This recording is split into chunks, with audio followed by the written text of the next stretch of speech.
Hi, my name's Ken Lloyd, consultant at Mayway Herb Company since 1998. Very proud to serve this old herb company. It's been around since the 1960s, serving UK and the whole of Europe and beyond. Today we're going to talk about the history of raw herb powders, which have been around for a very long time. I have a feeling here, talking to fellow TCM practitioners in the UK, that we could be reminded about them, their history and what they achieve. So, to start with, the technical term sanji really referred to sanbean powders being raw herb powders. Powders that from whole herbs are ground into a very fine powder and prepared as jusan, which is the draft method, where you boil and simmer just for 10 minutes, which is a good way to preserve the quality and the essence of the herbs. Now, raw herb powders, or sanji, have been around since the Han Dynasty, and the first mention of them in Ming tombs was in 200 BC. And they were mentioned repeatedly in the Huangdi Neijing, which is the Yellow Emperor Classic, as a formative way of dispensing herbs to patients.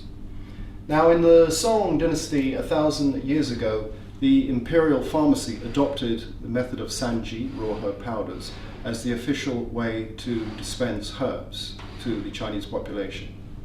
So raw herb powders have been around for 1,000 years, remember. We find that even in our modern formula books today, 40% of our formulas are in fact raw herb powders, either in their powder form or made into pills or tablets. For instance, acute formulas such as yin chao san. These, because they could be prepared very, very quickly or given as pills, were excellent for acute conditions. For subacute conditions, surni san, to do with liver qi stagnation, coldness of the extremities, again, powders were used. And for chronic conditions, xiao yao san, again for liver qi stagnation, liver blood deficiency, and spleen qi shu, a constitutional chronic condition. So in fact, the sanji raw herb powders were used for acute, subacute, and chronic conditions right through.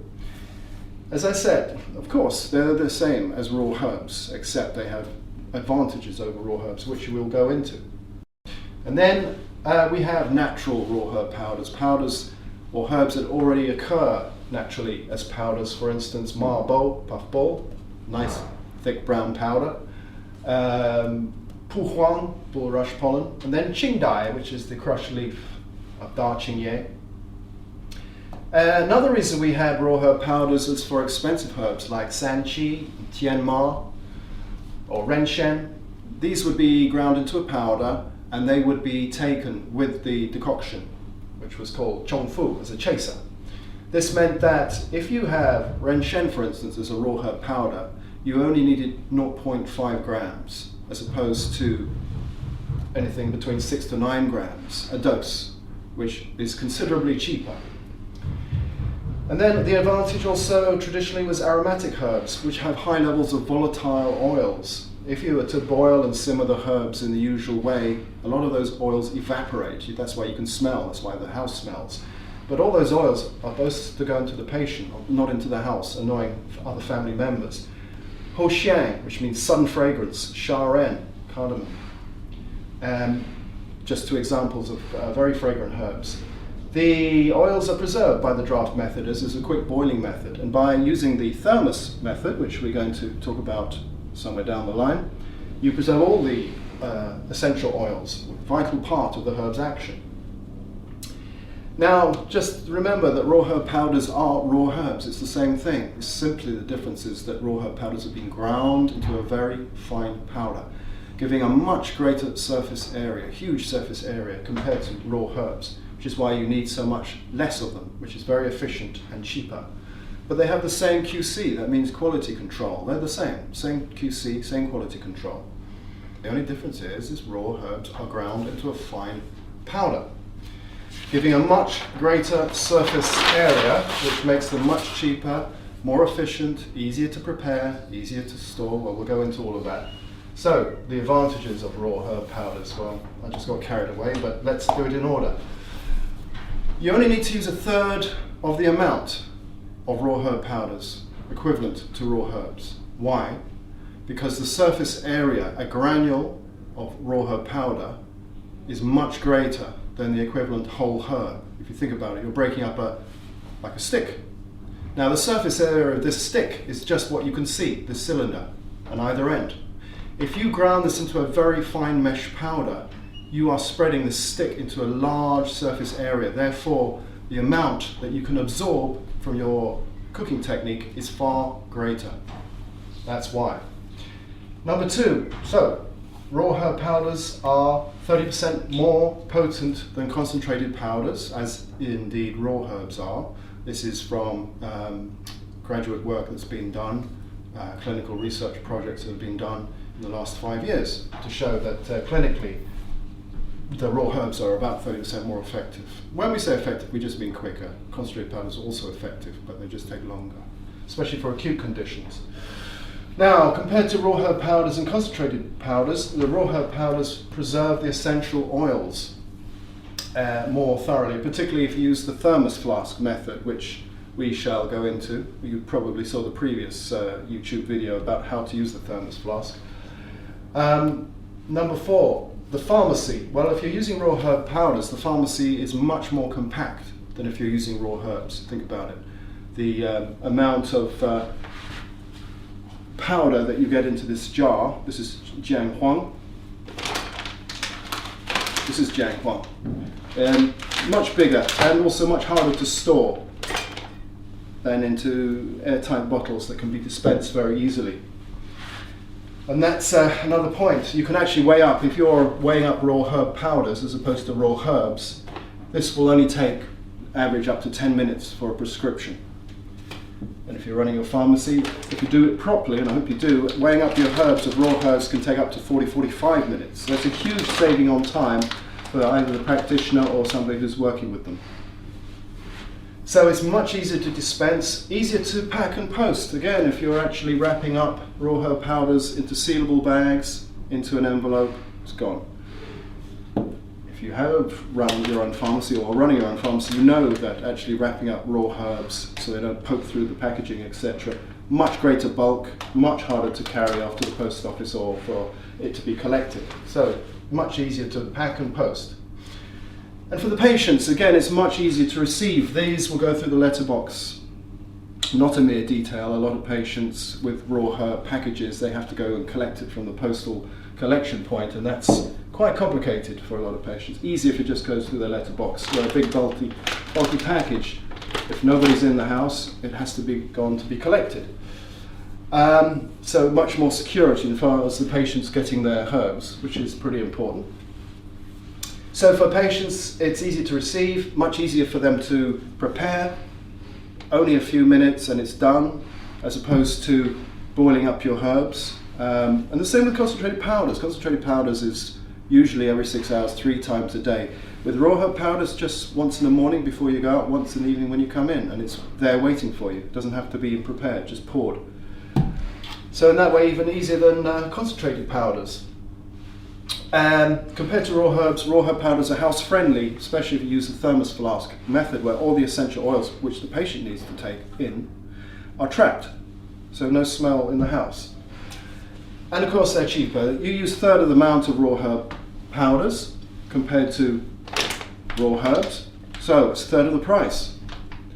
I think we all want our formulas to be cheaper for our patients, don't we? It's very helpful for them. And also more reliable ratios for raw herb powders. You know what you're getting per gram. With concentrated powders, the reality is the company has to give an average 5-to-1. That means 5 grams of raw herbs to 1 gram of concentrated powders. Well, that's not reality. The reality is anything from 3-to-1 to 12-to-1, because each herb, whether it's a very light leaf or very dense root, will have a different ratio. But the company has to give an average. You can't give a ratio for every single herb. It's too complicated. So when you're writing a prescription and you're estimating it's 5-to-1, actually that's not accurate. Well, with raw herb powders, it is. You're getting exactly what you're getting. And so I thought let's do a price comparison, 1 month of herbs for a patient. These are all the same relative proportions. So it's the same dosage, whether it's raw herbs, concentrated powders, or raw herb powders. Well, for a month of raw herbs, which you boil and simmer in pots for 60 minutes, decant, cool, store in the fridge, etc., etc., etc. It's £100.80 average UK price. For concentrated powders, which are obviously more convenient, it's £40.32 for the same amount, equivalent amount. And for raw herb powders, again, equivalent amount, it's only £33.60. So you can actually see it is a third of the price of raw herbs, and it's £10 cheaper than concentrated powders, even though it's more potent. For me, there's no reason why you would think of using the other two unless people were attached to them. Concentrated powders are good when people are travelling to places, hotels, and they think there might not be a kettle there or a way of getting boiling water, and they don't want to carry a thermos flask, that's for sure. So I think we should look at dosages as well. When we look at raw herbs, say an average 120 grams for a bag of herbs, it's in a fixed state. Once it's 120 grams, that's it, you can't change it. But with raw herb powders, it's variable, because the patient can be told to, well, increase your dosage to 12 spoons a day to a thermos, or, oh, sounds a bit strong, maybe reduce it to 9 spoons or 8 spoons. So you can actually vary it on the telephone to actually get the dosage more accurate to your patient's needs, if that's the case. Mostly it's not, but it can happen. So an average daily dose for an adult is actually 10 5ml spoons, and that's equivalent to 20 grams, which is equivalent to 60 grams of raw herbs. Remember, it's 1/3 is all that's needed. That 20 grams, well, if you scrutinize your formula books, you'll find that 20 grams of raw herb powders is an average dose that's suggested by all the classics. And that's where the 20 grams a day comes from. So 20 grams per day is an average dose from the formula books for your average adult in the UK. But you can change the dosage. If it's subacute condition, i.e. more serious symptoms to deal with on top of the constitution, you can increase it to 15 5ml spoons a day until the more serious symptoms decline, then revert to your 10 5ml spoons a day, which is constitutional. If it's acute, you can go to 20, 25, even 30 grams. Sorry, 35ml spoons of powder a day. 35ml spoons of powder are equivalent to 180 grams of the raw herbs, which you'd only take for a short period of time. And then you'd go from 30 down to 25, down to 20, down to 15. I'm going in fives, you don't have to stay with fives, but just to make this simpler to explain. And finally, something the practitioners always ask me is, well, how do you calculate dosage for, say, something like a raw herb powders? Well, if you use concentrated powders, and it seems like most people do, it's a similar way of calculating. So if you're comfortable with that, carry on with that. Now, I'm going to give you a formula example anyway, just to see, using a grid method, which might be new to some people. Now, average of 20 grams of powder a day per UK average adult equates to 10 5ml spoons of powder a day. Now we're going to take a formula, classic formula, UAG1, which is the 5 stagnation pills, Shangfu, Sangju, Shenchu, Changshuang, Zhizi. Now, the books give this the herbs equally. Sometimes they give Shangfu slightly higher dosage. So, most books actually give them 20 grams each, making 100 grams.